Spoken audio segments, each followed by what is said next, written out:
진짜 쉬운 진단 참여 방법을 알려드립니다. 첫 번째, 전화 참여. 02-325-8200번으로 전화하셔서 궁금하신 종목과 매수가, 비중을 말씀해주세요. 두 번째, 게시판 참여. 토마토TV 홈페이지 tv.itomato.com으로 들어오셔서 아자아자 게시판에 글을 남겨주세요. 세 번째, 증권통 TV 참여.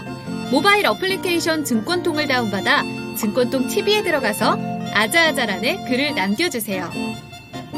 세상에서 가장 친절한 주식 상담, 진짜 쉬운 진단. 여러분의 많은 참여 바랍니다. 네, 4시부터 5시 진짜 쉬운 진단입니다. 자, 지금부터 여러분이 갖고 계신 종목들 진단을 해드리도록 하겠습니다. 첫 번째 종목은요, 전화가 지금 들어와 있습니다. 전화 한번 연결해 보겠습니다. 네, 청자님 안녕하세요. 네, 안녕하세요. 네, 반갑습니다. 네, 수고하십니다. 네, 어떤 종목 도와드릴까요? 예, 한전기술이고요. 예. 매수가는 9만 원이고 비중은 15%인데요. 네. 가격을 얼마에 팔아야 되는지 좀 더 사도 되는지 궁금해서요. 네, 요거 원전 관련된 모멘트로 좀 들어오신 거죠? 네네. 예. 자, 9만 원에 매수하셨고, 지금 사실 뭐 폭발적인 상승도 보여줬던 종목이긴 한데, 현재는 좀 내려와서 78,500원에 있습니다. 추가 매수도 고민을 하고 계시고, 목표 주가 어디까지 봐야 되는지 여쭤보셨는데요. 앞으로의 한전기술의 전망과 대응 전략 알아볼게요. 자, 박준현 운용력과 함께 보도록 하겠습니다. 자, 운용력님, 네. 원전 관련들 최근 들어서는 조금 약간 시들해지는 것 같기도 한데, 네. 한전기술입니다.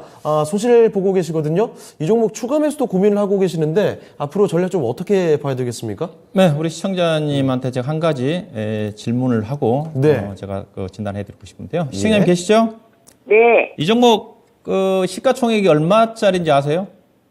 그거 잘 모르고 샀어요. 이게 기본이거든요. 이게 우리가 주식을 산다는 것 자체는 물건을 사는 것과 똑같지 않습니까? 물건 가격을 모르고 사는 겁니다. 시가총액을 내가 모르고 샀다는 자체는 네. 물건 가격을 모르고 그냥 물건 산 거예요. 그래야 물건 가격을 알아야지 싼지 비싼지 일단 알지 않습니까? 기본이거든요. 네. 예. 이게 가격은 지금 78,500원이지만은 우리 시청자님이 9만 원에 샀을 때 현재 이 회사 시가총액이 3조 원이거든요. 우리 시청자님이 9만 원에 샀으니까 네. 한 3조 6천억에 샀겠죠. 내가 3조 6천억짜리를 주식을 샀다. 이게 주식을 그렇게 하기가 쉽진 않은데 네. 워런 버핏이 주식을 살 때 내가 그 주식을 통째로 회사를 통째로 인수한다는 생각으로 사라. 그런 얘기를 하거든요. 네. 그러면 내가 가격을 알아야 되지 않습니까? 예. 물건 가격이 3조 6천억이야. 그러면 3조 6천억이면 내가 번전을 생각해야 되니까 3조 6천억인데 예사가 가지고 있는 자산이 얼마냐. 네. 그걸 봐야 되겠죠. 자산이. 그리고 향후에 예사가 이제 우리 시장에 샀던 것 자체는 원전 시장 자체가 본격적으로 윤석열 정부의 핵심 공약이기도 하니까 많이 예. 좋아질 것 같아요. 그럼 향후에 예상되는 실적, 추정 실적, 우리는 모르지만은 증권사에서 예상하고 추정 실적을 딱 2년, 3년 이후까지 네. 더해보면 알 수가 있잖아요. 현재 요 자산 사이즈가 가치가. 적합한 건지. 그렇죠. 사이즈가. 그러면 3조 6천억입니다. 그러면 제가 들어가 볼게요. 일단은요.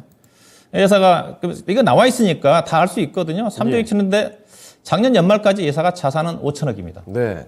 이게 3조 6천억인데 5천억이에요. 그러면 내가 3조 6천억의 주식을 샀어요. 예. 근데 자산은 5천억밖에 없습니다. 근데 원전 시장이 좋아질 것 같으니까 그러면 내년도, 내후년도 한 5년 동안 앞서가지고 내가 5년 동안 투자한다 그러면 5년 동안 돈을 벌 수 있는 걸 예상할 수 있겠지 않습니까? 예. 근데 증권사 전망치가 향후에 연간 영업이익이 500억대요. 네. 500억. 내년도도 500억, 2024년도도 580억, 네. 2025년도 가면 600억, 700억 됐겠죠. 예. 그러면 답이 나오죠. 어허. 그러면 내가 3조 6천억 샀는데 현재 예. 자산은 5천억인데 열심히 벌어도? 그렇죠. 4년, 5년 동안 주 단위 언제 갈까요? 평균 600억, 700억 정도 번다 하더라도 내가 원금을 찾는 데는 못 가죠. 1조 원이 안 되니까.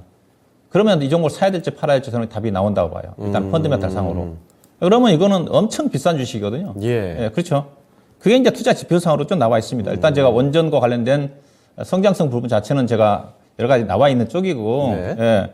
근데 당장의 원전 부분 자체가 윤석열 정부의 핵심 공약 자체가 원전 강국이니까 원전 수주는 분명히 아마 증가가 좀 될 겁니다. 근데 예. 이제 원전 수주 부분 자체는 국내에서 원전 원자력 발전을 지어가지고 수익 내기는 쉽지는 않아요. 당장은 예. 이제 신고리 3, 4억인가요? 3, 4억이 정도는 재개가 공자가 진행이 되겠죠. 예상 예, 현재 예. 실적 나오는 것 자체는 5, 6호기에서 5, 6호기가 거의 마무리 단계이기 때문에 네. 이제 매출 부분이 자꾸 줄어듭니다. 이제 중단됐던 3, 4호기가 진행됨에 따라 가지고 그 부분이 매출액이 반영이 좀 되겠죠. 한전 기술은 이제 원전 관련 영역 서비스 회사거든요. 이제 한전 네. KPS는 있는데 한전 KPS는 발전 설비 회사입니다. 네. 뭐 화력 발전이라든가 이런 그 건설과 관련된 그 건설 부분 쪽이고 한전 기술 자체는 영역 원전 설계 쪽이기 때문에 약간 부가가치가 있어요. 예. 설계 기술이기 때문에. 근데 문제는 한전 KPS는 그래도 실적은 따라주는데 영업이 천억이 넘거든요. 근데 한전 기술은 실적이 안 따라준다는 거죠. 이게 향후에 원전 부분 자체가 얼마 확대될지 모르겠지만, 근데 현재 전망치로 따지면 국내에서는 그렇고요. 그 다음에 해외 쪽에 이제 기대할 수 있는 자체가 체코라든가 폴란드 쪽의 수주 기대감이지 않습니까? 그렇습니다. 근데 그것도 2024년도 만약에 수주를 받는다 한다 하더라도 2023년도에 MOU가 책정이 좀 되고 2024년도부터 이제 건설이 들어간다는 쪽이거든요. 아직 멀었네요. 그러니까 2024년도 해외 쪽에 수주를 받는다 한다 하더라도 2024년도부터 실적이에요. 그러면 투자하신 분들이 2024년도, 2025년도 실적을 보고 투자하기가 쉽지가 않거든요. 예. 그때까지 실적이 안 따라주면 주가는 못 가는 겁니다. 그래서 그런 부분을 염두에 두시고요. 그래서 일단은 원전 관련 부분 자체는 중장기적으로 성장을 하겠지만은 예. 상당히 먼 미래다. 상당히 계획 세워서 설계해가지고 예사 용역 기술이 좀 들어가면서 매출액이 반영된 시점 자체는 해외 쪽으로 본다 하더라도 제가 보기 최소한 2년, 3년 이후입니다. 예. 그때까지 예사 실적이 따라주지 않으면 버틸 수 있겠느냐 이거죠. 신정부 출범하게 되면 이제는 재료 노출 자체가 어느 정도 반영될 수가 있거든요. 예. 그래서는 저는 원전 관련 종목들은 속된 말로 저는 끝났다. 그런 쪽입니다. 네. 추가적으로 올라가기가 쉽지가 않다. 주가 자체가. 이제 냉정히 그래서 말해서. 한전 기술은 특히나 이게 한전 기술을 보시면 차트를 보시게 되게 되면 자 보세요. 주가가 12,800원대짜리 주식이었지 않습니까? 2000년도 1월 달에. 그리고 주가가 본격적으로 올라간 시점이 작년도 4월 달, 5월 달부터 올라갔어요. 작년도 네. 5월 달에 2만 원부터 해가지고 11만 원까지 올라갔습니다. 5배까지 올라갔다는 거죠. 예. 그러면 원전 윤석열 정부의 원전 시장 확대 정책에 따라 원전 강국의 내수에 오면서 진행된다 한다 하더라도 예사 실적 자체가 갑자기 2년, 3년 이후에 100%, 200% 정도 올라가기 쉽지 않다는 거죠. 네. 그러면 주가는 정말 저는 비싸다고 봐요. 한전 KPS는 그래도 실적 따라주긴 괜찮습니다. 그나마. 예. 그래서 저는 앞서 뭐 더 사도 되냐 물어보셨는데 예. 절대적으로 사서는 안 되는 거고요. 아하. 예. 지금 시장 자체는 이제 이슈가 끝나면 지금 뭐 금리 인상권 때문에 실적이 제대로 반영되지 않고 있는 쪽인데 실적 장세로 넘어가거든요. 네. 실적이 안 좋은 종목들은 주가 못 갑니다. 대표적으로 지금 보면 바이오 관련 종목들도 그런 경우거든요. 5G 관련 종목도 마찬가지로 예. 실적이 따라주지 않으면 부담스러울 수밖에 없어요. 그렇죠. 예, 주가는 결국은 기업의 가치 펀드멘탈을 수렴하기 때문에 그래서 9만 원을 사셔가지고 약 15% 정도 손실이잖아요. 15% 정도 손실은 이 정도는 최근에 주가 수준을 감안하면 대부분 다 이 정도는 손실입니다. 10% 정도는. 네네. 예, 그래서 저는 추가 매수는 하지 마시고 저는 적극적으로 저는 매도를 해야 된다. 매도를 해야 된다. 약간 뭐 기술적인 반등이 나올지는 모르겠지만은 예. 추가 매수는 절대 하지 마시고 약간의 리바운드 나온다 한다 하더라도 제가 보기에는 22동 평균선이 84,000원도 언저리거든요. 예. 82,000원까지 올라오면 고맙습니다. 하고 팔아서 다른 종목 쪽으로 교체하는 게 네. 낫다. 저는 그렇게 좀 말씀 좀 드리고 싶어요. 원전 관련 갖고 계신 분들, 또 두산중공업도 마찬가지고 관련 종목들 이제 거의 어느 정도 제로 도출 많이 됐습니다. 대통령 윤석열 대통령 당선자가 거의 유력한 후보였고 그때서부터 주가 이미 좀 올라왔기 때문에 저는 주가는 10만 5천 원 고점 찍었다고 보는 쪽이에요. 펀드만 특히 이제 한전 기술은 그런 측면에서 추가 매수하지 마시고 8만 원 언저리에 올라간 시점에서 적극적으로 매도하셔가지고 손절하는 게 필요하다. 그렇게 말씀드려야 될 것 같습니다. 네. 자, 시장님, 한전기술 갖고 계시는데, 조금, 냉정한 판단이 필요하된 시점이 아닌가 싶습니다. 일단은요, 추가 매수는 절대 반대다라는 의견 남겨주셨고, 이 종목, 일단 좀 아쉽겠지만, 8만원에서 8만 2천원 정도, 8만원대 좀 넘어서게 되면, 그 정도에서는 매도를 해보시고, 손실을 일단 감안을 해두시고, 다른 종목 쪽에서 다시 그 손실 만회를 해볼 필요가 있지 않을까, 이런 말씀 전해주셨네요. 참고되셨습니까? 네, 감사합니다. 수고하세요. 네, 알겠습니다. 다음에 또 전화 주세요. 네. 네. 자, 이렇게 첫 번째 전화 종목 진단이었습니다. 한전기술 살펴드렸습니다. 이 원전 관련된 기대감으로 인해서 관련된 종목들 가지고 계신 분들도 많이 계실 텐데, 지금 좀 냉정한 일단 조언이 좀 나왔죠. 더 많은 손실이 나기 전에 손시속한 대응이 좀 필요하지 않을까 그런 말씀을 좀 드리고 싶습니다. 자, 한전 기술에 대한 의견 한번 들어봤고요. 자, 다음 종목 진단도 들어가 보겠습니다. 자, 이번에는 유튜브에서 들어온 종목인데요. 유튜브에서 나님께서 남겨주신 종목이에요. 자, 일진하이솔루스입니다. 매수 가격이 46,900원이고요. 비중은 10%입니다. 손절해야 할까요? 라는 질문이신데 지금 현재 주가는 41,000원이고요. 자, 그런데 차트 한번 보시면 바로 느끼시겠지만 요 수소차 관련된 기대감으로 올라왔던 종목인데 상장되고 나서 초창기에는 거의 뭐 10만 원 근처까지 갔던 종목입니다만 그 뒤로는 계속 내려왔습니다. 그래서 손절 생각도 하시는 게 아마 그런 이유일 거예요. 도대체가 언제까지 내려가느냐, 언제까지 이 답답함을 기다려야 되는 것인가, 이런 이야기실 텐데, 자, 일진하이솔루스 이제 좀 올라갈 때는 안 된 건지 한번 알아보겠습니다. 자, 김민주 전문가와 함께 진단을 해볼 텐데요. 자, 전문가님, 일진하이솔루스입니다. 정말 계속 내려가다가 이 조금 올라오는 시점이긴 한데 기대를 좀 가져봐도 괜찮을까요? 아니면 손절을 하는 게 좋을까요? 일진하이솔루스 지금 단가 46,000원 사셨잖아요. 예. 46,900원에 10%. 제가 봤을 때 사신 지 한 3일밖에 안 된 것 같거든요. 3일밖에 안 됐는데 주가를 지금 딱 봐도 이 날짜를 좀 보시면 예. 4월 6일 날 사신 것 같아요. 4월 7일 날요. 한번 치고 올라갈 때요? 네.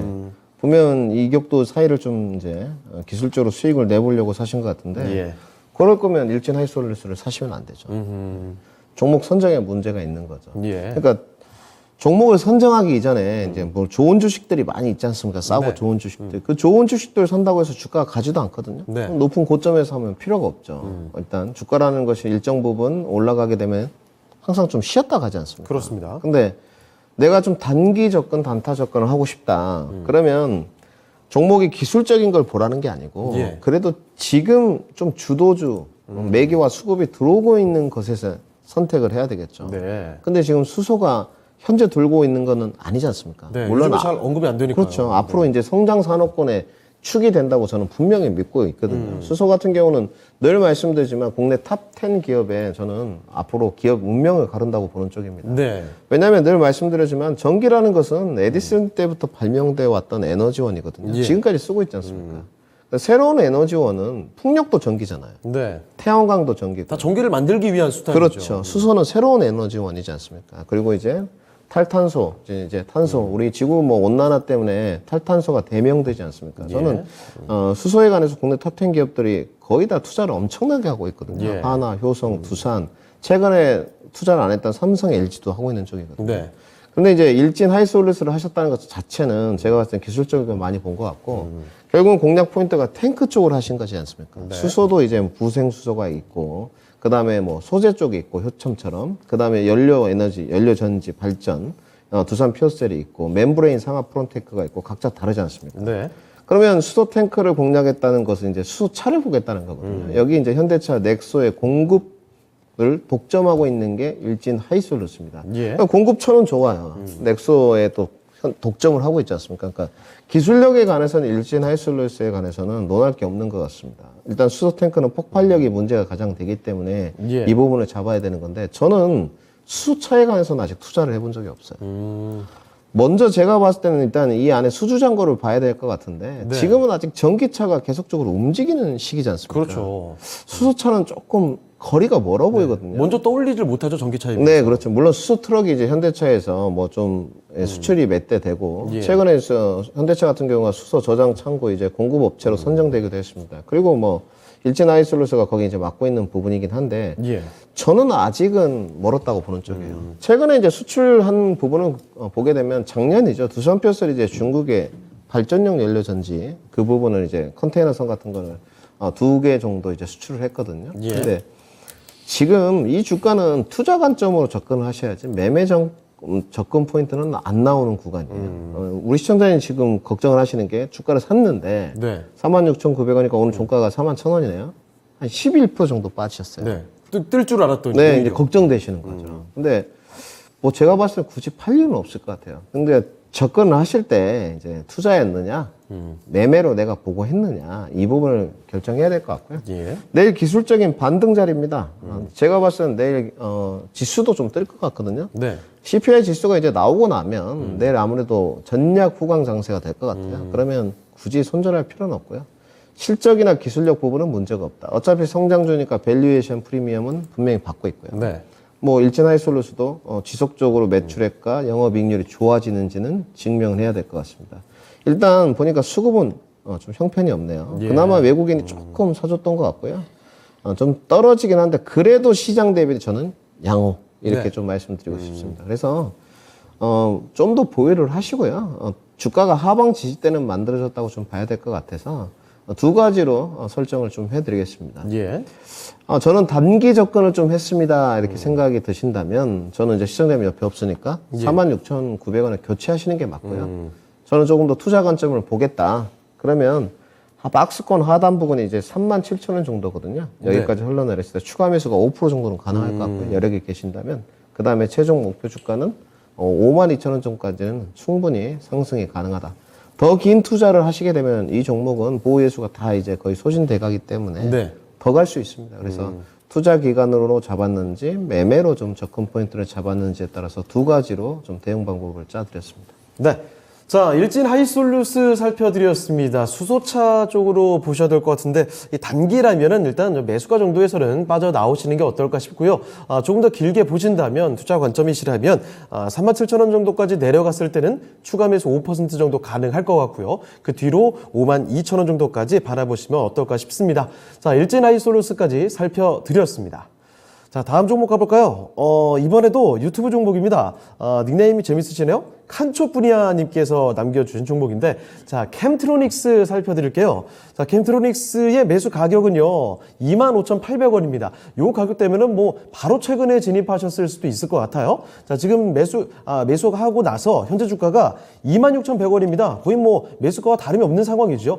비중은 30%, 비중을 꽤 넣어놓고 계시네요. 자, 그런데 캠트로닉스가 요 정도 주가 수준에서 굉장히 좀 오래 머물러 있거든요. 자, 그러면 지금부터는 캠트로닉스를 어떻게 봐야 될까?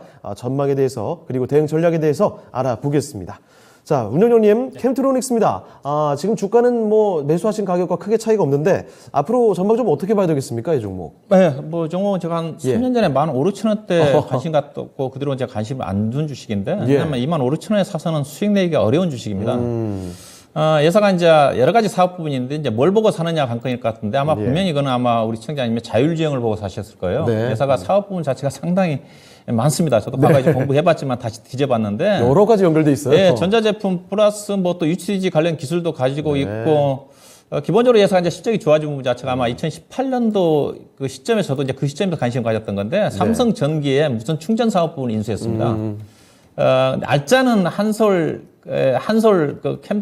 테크닉스로 넘어갔고 이제 약간 부가가치가 큰 네. 그다음에 약간 중저가 쪽에 이제 무슨 충전 사업 부분 아마 캠트로닉스가 인수한 걸로 알고 있어요. 그때 상당히 삼성 전기가 무슨 충전 사업 부분 자체가 그래도 알짜 쪽이었었는데 그래서 상당히 그때 당시 싸게 캠트로닉스가 인수를 했어요. 이제 네. 그 뒤로 예사 보시게 되면 2018년도 이후에 이제 영업이익이 아마 200억대 올라서면서 실적은 좋아지고 있고. 네. 근데 뭐 알다시피 자율주행과 관련된 부분이 핵심인데 예사 주가가 올라가기 위해서는 다른 IT 주가과 관련된 밸류로 봐서 주가가 못 가거든요. 왜냐면 예. 주당 EPS가 지금 1,800원 정도 되는 수준이니까 작년도에. 그러면 현재 주가 26,000원이면 PR로 따지면 14배, 5배지 않습니까? 네. IT가 14배, 15배면 비쌉니다. 근데 이 종목의 주가가 지금 올라간 이유 자체가 자율주행과 관련된 그나마 그래도 기술력을 가지고 있거든요. 쪽 관련해가 자율주행 관련해서 어떻게 적용될지 모르겠지만 기술력 가지고 있어요. 근데 뭐 자율주행과 관련된 기술 자체가 현재 뭐 자율주행이 거의 3단계, 4단계 정도까지 올라와 있지만은 네. 아직까지 돈이 안 되지 않습니까? 관련 기업들이.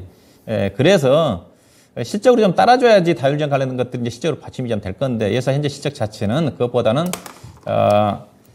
전자제품과 관련된 무슨 충전 사업 부분이라든가 관련 쪽에 또 회사가 또 화학 쪽에 케미컬 사업 부분도 있기 때문에 사업 부분이 아마 4개, 5개 정도 됩니다. 네. 사업 부분 자체는 안정적인데 실적 자체가 그렇게 뚜렷하게 좋아지지는 않아요. 영업이익이 평균 120억 정도에다가 단기순이익이 한 70억, 80억 정도 되는 수준이니까 단기순이익이 250억에서 300억 정도 그 수준이거든요. 예. 그래서 주가가 이 종목이 아웃퍼폼하게 주가가 3만 원 이상 가기 위해서는 자율주행과 관련된 재료가 반영이 좀 되면 오버슈팅이 나올 수가 있는데 현재 예상했던 전자 IT와 관련된 중소형 종목에 대한 밸류가 매출액이 전체적으로 차지하고 있는 국면을 고려해 본다는 주가 오버슈팅이 나오기 어렵습니다. 네. 자, 그래서 우리 앵커님이 얘기했다시피 정말 답답한 주식이에요. 주가는 빠지질 않을 건데 네. 이게 저는 중소형 종목들 기대 수익이 최소한 50% 정도는 목표 가격이 나와야지 저는 사야 된다고 보거든요. 그래야 이제 20% 정도 수익을 낼 수가 있지 않습니까? 중소형 변동성이 큰데 이 종목은 제가 보면 기대 수익이 20% 이상 안 나와요. 네. 예, 목표 주가 자체가 밸류로 따지면. 그러면 현재 주가 26,000원대에서 30% 정도 가지고 있으면 답답할 수밖에 없어요. 예. 예, 주가는 안 빠집니다. 차트도 나타났다시. 그래서 이 종목은 짧게 25,800원 잘 사셨어요. 25,600원, 800원대 저점입니다. 저점이고 29,000원 정도 올라가게 되면 또 저항이 될 거야. 이 가격 올라가기가 주당 EPS가 지금 1,800원 정도 되는 수준이니까 28,800원, 29,000원 정도. 그 사이에서 매매를 해야 될 것 같아요. 예. 현재는 보유 전략이고 26,000원, 56,800원 정도. 뭐 차라리 장이 안 좋으면 잠깐만 25,000원 아래까지 내려갈 수가 있겠지만은 네. 현재 25,000원 정도 언저리가 저점입니다. 그래서 25,600원 매수, 28,800원 매도. 그 전략을 가지고 접근해야지. 이 종목 가지고 자율주행 관련 기술 가지고 뭐 3만 원, 4만 원 정도 계속 끌고 가겠다. 그러면 계속적으로 시간만 많이 투자하고 좀 부담스러울 수밖에 없습니다. 그래서 네. 그 구간 쪽에 25,600원과 28,800원 사이에서 적극적인 트레이딩 관점에서 대응하면서 만약에 자율주행과 관련된 기술 부분 자체가 어느 정도 인정을 이제 받으면서 거기에 실적인 매출액이 나온다 그러면 그때 이제 주가가 3만 원 돌파하면서 오버슈팅이 가겠죠. 그 시점에서 이제 시장도 좋아져야 될 건데 현재로 봐서는 적정하게 25,600원과 28,800원 사이에 등락을 통한 매매 전략이 필요하지 않겠는가 그렇게 보시면 될 것 같습니다. 네. 자, 캠트로닉스였습니다. 더 크게 빠질 일도 딱히 없지만 크게 오를 일도 크게 없는 그런 종목이라고 볼 수가 있겠네요. 자, 그래서 기대 수익률을 뭐 너무 높여 잡지는 마시고 25,600원과 28,800원 요 사이 정도에서 트레이딩 전략으로 가져가시는 게 어떨까 싶습니다. 자, 캠트로닉스 봐드렸습니다. 칸촉분야님께 많은 도움이 되셨길 바랍니다. 자, 유튜브 종목 진단해봤고요. 자, 다음 종목으로 넘어가 보겠습니다. 자, 지금 보니까 다음 종목은요, 전화가 들어와 있거든요. 전화 한번 바로 받아보겠습니다. 자, 전자님 안녕하세요. 네, 안녕하세요. 네, 반갑습니다. 네, 반갑습니다. 네, 어떤 종목 때문에 전화 주셨어요? 네, 컴투스 홀딩스 때문에요. 컴투솔딩스요. 네네. 굉장히 많이 올랐다가 좀 내려와 있는 종목인데, 매수 가격과 비중은 어떻게 되시고요? 13만 8천 원에 20%요. 예, 13만 8천 원에 20%. 요거 그러면, 네. 고점 찍고 쭉 내려와서 좀 쉬고 있을 때 그때 들어오신 거죠? 네. 그렇습니다. 자, 14만 8천 원에 20%. 정말 지난해 엄청난 시세를 뿜었던 컴투스 홀딩스. 자, NFT와 P2E 게임에 대한 기대감 때문에 이런 종목들이 굉장히 잘 갔는데, 지금 혹시 그러면 이 종목에 대해서 어떤 기대감 갖고 계신 거예요? 아니, 이거를 샀는데 그냥 저는 할 줄 모르는 사람인데 네. 지인 소개로 이걸 샀어요. 그런데 예. 계속 빠져서 제가 물을 한번 타가지고 13만 8천 원을 맞춰놨거든요. 그러시군요. 네, 그런데 지금 물을 한번 더 타야 될지 아하. 아니면 조금 네. 올라가면 손절을 해야 될지 아니면 예. 길게 가져갈 수도 있는 여력은 있어요. 예. 그래서 어떻게 하면 좋을지 몰라서요. 알겠습니다. 이 종목이 워낙 또 급등이 나왔기 때문에 그 뒤로 많이 좀 밀려있는 상황인데 고점 대비 뭐 반토막이 더 나 있습니다. 10만 5,200원인데요. 자, 그러면 컴투솔딩스 그 전략 좀 잡아드릴게요. 네, 예. 감사합니다. 자, 김민준 전문가와 함께 좀 알아보겠습니다. 자, 전문가님, 컴투솔딩스 보통 이렇게나 급등을 했다가 내려왔을 때는 다시 올라가기까지 시간이 좀 꽤 걸리지 않습니까? 지금 전화 연결이 돼 계셨잖아요. 네. 저는 이제 상담을 받을 때 첫 번째 요건이 이 시청자분이나 이 회원분들이 왜 사셨을까를 먼저 생각을 해보거든요. 네. 그리고 최대한 조금 그래도 긍정 에너지를 드리려고 하는데 네. 이거는 답변부터 말씀드리면 손절입니다. 손절이고요. 이 손절을 빨리 하시는 게 예. 손실을 줄이는 과정일 것 같고요. 때로는 냉정해야 됩니다. 예. 이게 지금 설명이 좀 길어질 것 같은데 다음 종목이 제가 꼭 상담을 듣고 싶은 종목이 박준영 형님한테 지금 걸려 계시거든요. 네네. 그래서 좀 짧게 하겠습니다. 제가 이거는 이미 시세 견인이 다 끝났습니다. 이건 제 주관적인 생각이라고 먼저 말씀을 좀 드리고요. 예, 예. 또 법무팀에 전화 올 수 있거든요. 네네. 컴투스에서 그런 건 전혀 무섭지 않고요. 제 주관 생각입니다. 네, 개인적인 해석일 뿐이죠. 컴투스 홀딩스가 예전에 게임빌이었습니다. 예. 그런데 이 컴투스를 2013년도에 인수를 했거든요. 네. 코스닥에 상장시켰어요. 컴투스 실적이 괜찮습니다. 홀딩스니까 이제 밑에 지주사격이라고 보시면 돼요. 자회사를 많이 갖고 있겠죠. 이 컴투스 지금 주가인데 거의 비슷하죠. 네. 간만에 이제 이렇게 상담하니까 좀 피가 끓고 있는데 이거 안 됩니다. 아하. 네, 실적이 이렇게 잘 나온다는 거. 그러면 이렇게 실적으로 이 종목이 우상향 됐냐? 뭐 펄어비스 이제 검은 사막, 네. 컴투스 100년의 대전 제가 게임 다 해봤거든요. 네. 들어가 봤는데 제가 배틀그라운드도 다 해봤습니다. 3만 원 예, 줘 예. 결제되고 그런데 게임 이 어떤 성장성이나 내용 가지고 갔으면 좋았을 텐데 네. 이 주가가 과연 컴투스 내용 갖고 갔느냐? 저는 여기에 대해서 솔직히 의구심이 있습니다.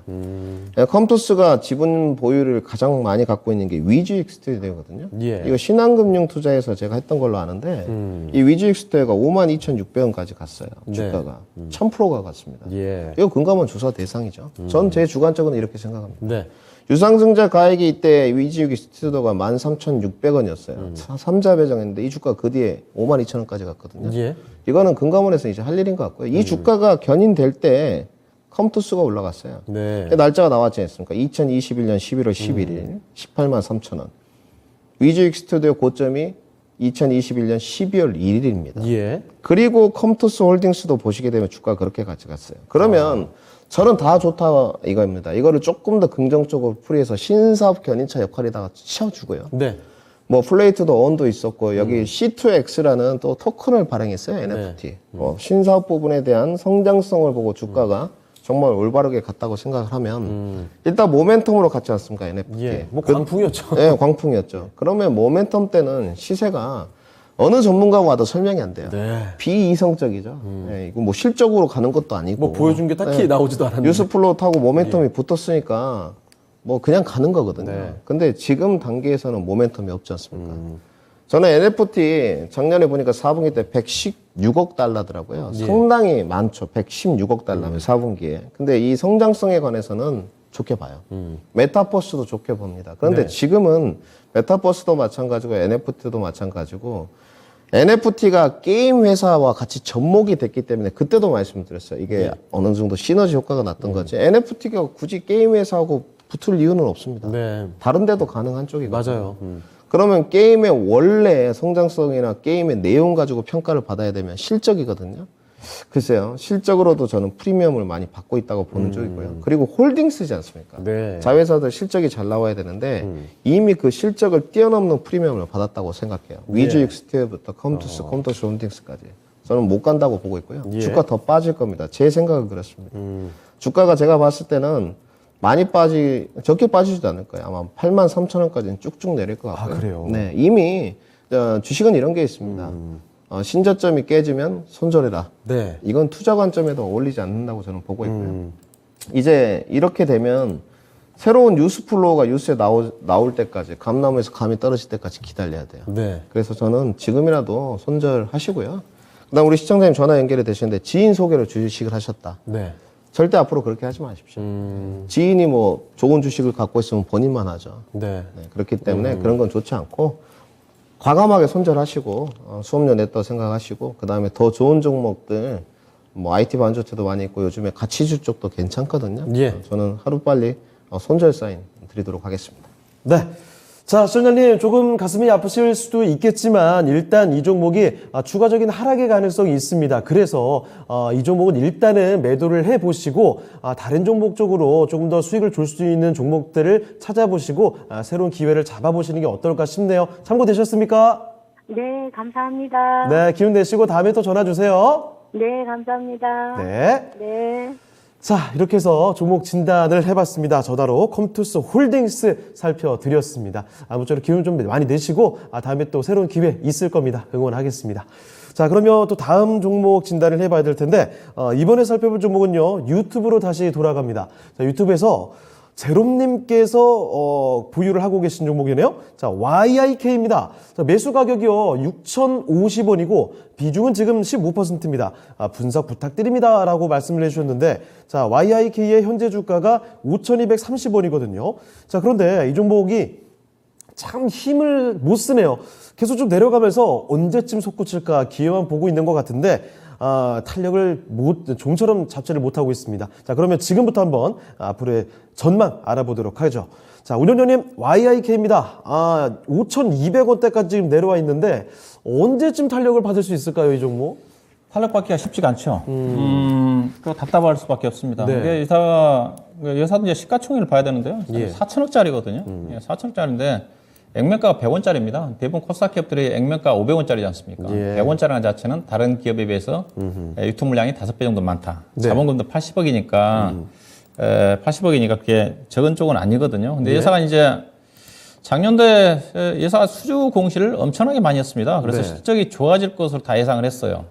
그래서 실질적으로 보면 자회사의 작년도 예사 실적이 아마 최대 실적이 나왔어요. 이분이 이제 언제 샀는지 모르겠지만은 예. 이게 다 실적이 작년도에 보게 되게 되면 상반기 때인가요? 수주를 공시를 계속 했거든요. 최근 들어서 약간 수주가 나오지만 작년 정도밖에 수주가 안 나오고 있는 쪽인데 그래서 작년도에 이제 그 수주 부분 자체가 반도체 이제 반도체 장비회사 쪽이니까 메모리 중심의 생산이 그래서 작년도에 보시다시피 매출액이 3,000억 원에 546억 났잖아요. 2020년도에 1,700억 거의 100% 증가했습니다. 예상했던 부분이에요.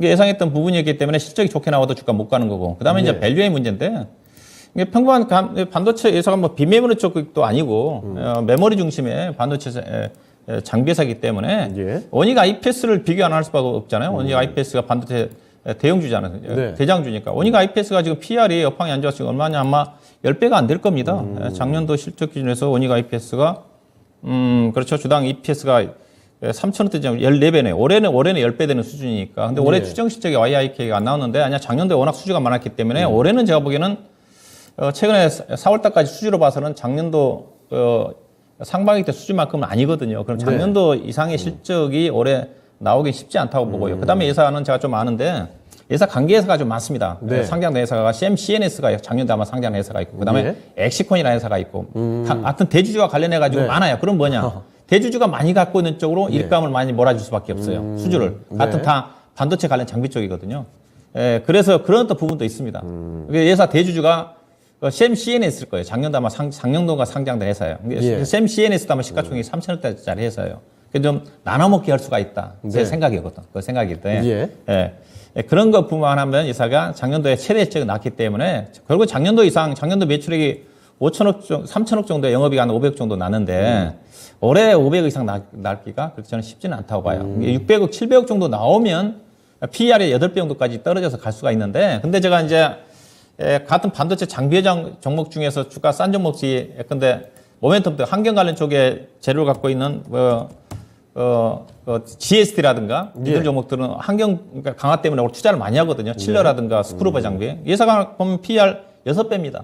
그래요. 6배인데 지금 앞서 얘기했듯이 지금 YIK는 11배거든요. 작년도 실적이 최대 실적 좋아졌고. 네. 그러면 오히려 이런 것들이 더 갈 수가 있다고 좀 봐요. 그러면 YIK는 작년도 실적이 검증을 좀 받았기 때문에 주가는 안 빠질 수 있겠지만 반면에 작년도 실적보다 올해 실적이 약간 부진하게 나왔다. 그럼 작년 실적 피크하고 이슈 때문에 주가가 하락할 가능성이 있어요. 예. 현재 주가는 그래서 저는 적정한 가격이라고 봐요. 현재 어떤 반도체 장비 종목들의 원익 IPS라든가 관련 종목들 주가 부진과 그다음에 중소형 종목들 앞서 얘기한 GST라든가 유니셈이라든가 관련 종목들 PR 5배, 6배짜리도 많거든요. 예. 환경 관련 이슈가 재료가 있음에도 불구하고 그런 것들이 저는 더 갈 수 있다고 좀 봐요. 그래서 저는 일단은 보유 의견을 제시해드리고 싶은데 네. 추가 매수는 하시지 마시고 대신 목표 주가를 짧게 보고 접근하는 게 필요하다. 왜냐하면 회사가 작년도 이게 앞서 이제 올해 시정시가 없지만 제가 추정이 그렇습니다. 작년도 주당 EPS가 548원이거든요. 그럼 현재 네. 주가는 PR 딱 10배 되는 수준이지 않습니까? 10배면 이 종목이 장비 종목 때 PR 12배 이상 간다? 쉽지가 않거든요. 네. 12배 정도까지 간다는 자체는 시장이 좋으면서 반도체 업황이 SK 하이닉스라든가 삼성전자 주가가고 원익 IPS라든가 다른 종목들의 주가가 PR이 원익 IPS가 10배인데 14배, 15배 가야지 뭐 12배거든요. 예. 그런 관점이기 때문에 오히려 그렇게 본다면 대장주 쪽인 원익 IPS 쪽으로 교침이 많은 것도 나쁘지가 않는 거고. 그래서 이 종목은 반등시 매도 의견이고요. 반등 매도 목표 가격은 일단 5,800원 정도 언저리 네. 그 정도까지는 기술적 반등일 것 같습니다. 왜냐하면 매물층 자체가 거기에 좀 많이 좀 포진이 좀 되어 있는 것 같거든요. 예. 그래서 이 정도이죠. 5,800원 정도 됩니다. 5,800원 정도 언저리 정도가 기술적으로 매도하고 나올 수 있는 그렇다 가격이 좀 될 것 같습니다. 네. 자, YIK였습니다. 반등시 매도 관점으로 설명을 해 주셨으니까요. 참고를 해보시면 좋겠습니다. 자, 그러면 종목 진단은 아쉽지만 오늘 여기서 마무리해 보도록 하고요. 지금부터는 내일장 전략 이야기를 해보겠습니다. 자, 먼저 김민준 전문가께 여쭤보도록 하죠. 자, 전문가는 내일장 전략 어떻게 봐야 되겠습니까? 네, 내일 이제 관련되니까 월요일 날 뭐 중국의 CPI하고 PPI 이제 네. 나왔거든요. 미국은 이제 오늘부터는 출발입니다. 그렇습니다. 하루하루 나오는데 오늘 CPI, 내일 이제 생산자 물가지수 PPI가 나오는데 예. 생산자 물가지수는 거의 영향 없다고 보는 쪽이고요. 예. CPI를 보면 선행 지표 역할을 하니까 오늘 높게 나올 겁니다. 가이던스가 나와 있어요. 네. 8.4% 정도 증가될 것이다. 근데 이미 이런 부분이 이제 선반영이 되었는데 예. 결국은 이제 움직임이 안 좋은 게 지정 확정 리스크도 일단락이 좀 덜 됐고요. 좀 지지부진하죠. 유가는 정상으로 이제 돌아가는 것 같은데. 네. 그리고 중국 쪽도 약간은 뭔가 안 좋죠. 상하이 봉쇄를. 중국이 이번에 저는 늘 말씀드린 머리 잘 썼다고 보는 쪽이거든요. 네. 그리고 이제 달러인데 이제 선행지표 역할을 달러 인덱스가 하는데 여기서 100불이거든요. 네. 오늘 장중에도 100불까지 돌파를 했었어요. 네, 넘어갔다 왔죠. 네, 그래서 원달러 환율도 1236원. 외국인들이 돌아오기가 쉽지 않은 장세죠. 그런데 이제 이 CPI 발표가 나면 단기 반등세는 나온다고 보는 쪽이거든요. 재료가 이제 소진됐으면서 단지 이 박스권이 이제 등락 과정은 좀 이어질 것으로 보고 있습니다. 저는 예. 4월 말까지는 이 상단을 돌파하기에는 좀 동력이 부족한 것 같아요. 예. 4월 28일 날 이제 뭐 애플, 인텔, 삼성전자 이제 확정 실적이 나오거든요. 네. 그 이후에 5월 4일 날 FMC가 있어요. 여기까지는 좀 지지부진하지 않을까. 단지 점진적인 또 하단으로 내려면 올라가는 2700선을 향하는 이런 시장은 될 것 같습니다. 그때 이제 본인들이 보유하신 또 시청자분들이 보유하신 종목들이 올라야 돼요. 네. 그리고 이제 매매와 이제 투자를 좀 확실히 구분해야 된다고 저는 좀 보는 쪽이고요. 예. 그다음에 수급이 안 좋지 않습니까? 결국은 외인 수급을 좀 확인해야 될 것 같고요. 이제 실적 시즌에 본격적으로 돌입을 합니다. 여기서 이제 뭐 기저효과는 다 없고요. 네. 말씀드린 4분기 끝났고 정말로 이제 선별화 작업이 시작될 거예요. 지금도 종목이 그렇게 움직이고 있거든요. 오늘 거의 하락 종목이 9배가 많았어요. 네. 근데도 올라가는 종목들 보면 다 실적이 괜찮다는 종목들. 그래서 선침해가 좀 필요하다고 보는 쪽이고요. 그러면 섹터를 일단 잘 골라야 되겠죠. 네. 저가 매수를 시도할 파트는 정해져 있는 것 같습니다. 자동차가 좀 유력한 것 같고요. 예. 그다음에 이제 반도체 쪽으로 반도체 장비 쪽들이 아까 박준님 말씀하셨지만 밸류에이션이 괜찮아요. 네. 어차피 이제 뭐 후공정 장비가 됐든 뭐가 됐든 투자를 해야 되니까. 그리고 역시나 리오프닝 상하이 이제 봉쇄령이 있지만 한국 쪽에 요즘에 조금 쉬어가는 국면이지만 아직도 우류나 이런 것들이 눌림목에서는 반등이 됐거든요. 항공 쪽 괜찮다고 보여지고요. 그리고 이제 AI CR이 되니까 단기 모멘텀. 네. 뭐 대표적으로 어제 ST 큐브 같은 경우가 이제 20% 넘게 올랐다가 내려왔거든요. 예. 말 그대로 단기입니다. 이제 뭐 AACR에서 이제 포스트 뭐 2건 정도 발표했다 네. 탁 뛰었거든요. 여기서 이제 좀 해답을 찾아야 되지 않을까 이렇게 말씀드리겠습니다. 네, 알겠습니다. 자, 그러면 이번에는 박준현 운용력께도 내일장 전략 포인트 좀 여쭙겠습니다. 내일장 어떻게 보십니까? 예, 저도 그렇습니다. 오늘 밤에 이제 미국의 CPI 지표가 예상치보다 좀 좋게 나오면 네. 바닥이 단기에 나올 수가 있을 것 같고, 그렇다가 바닥 나온다 그래가지고 주가가 우상향하지는 않을 것 같고, 만약에 CPI가 예상보다 조금 높게 나온다 한다면 한 차례 약간 출렁거림이 나올 수가 있을 것 같은데, 국내 시장도 그렇고 미국 시장도 저점을 이탈하지 않을 거니까 일단은 이런 악재들이 하반기 때 반영될 악재들이 지금 상반기 때 워낙 지금 긴축 속도가 좀 빨라지다 보니까 영향을 받고 있는 거거든요. 그래서 하반기 때 얻어맞을 거 지금 미리 얻어맞고 있다. 그게 좀 편할 것 같고요. 네. 추가는 크지는 않을 것 같다. 다만 지금 워낙 긴축 속도가 강하기 때문에 상승 추세에서 꺾였고 지금은 등락 구간이다. 비추세 구간, 추세가 형성되지 않는 등락 구간이다. 그 국면 쪽에서는 결국은 단기적으로 접근할 수밖에 없다. 빠지면 사고 올라가면 파는 그런 전략인 것 같고요. 근데 요즘 단기 대응도 쉽지 않아 보입니다.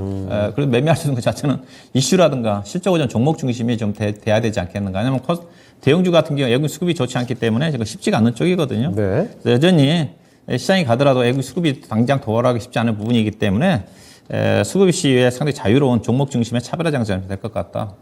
여전히 실적은 뭐 이슈라든가 실적이 중심이 좀 돼야 될 것 같고요. 실적이 좋은 종목들은 이제 고점 돌파한 종목들이 꽤 많거든요.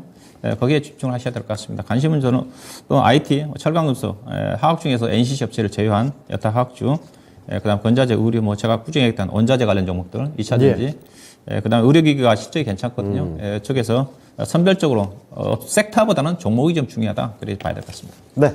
자, 그리고 운용력께서는 공개 방송 바로 또 이어지시죠? 네, 그렇습니다. 네. 매주 제가 뭐 사흘 한 달 동안 화요일 날 예. 이 시간 끝나고 제가 공개 방송 예정이 되는데 오늘은 제가 주제는 시장 자체가 불확실하지 않습니까? 그렇습니다. 그래도 믿을 거는 실적밖에 없습니다.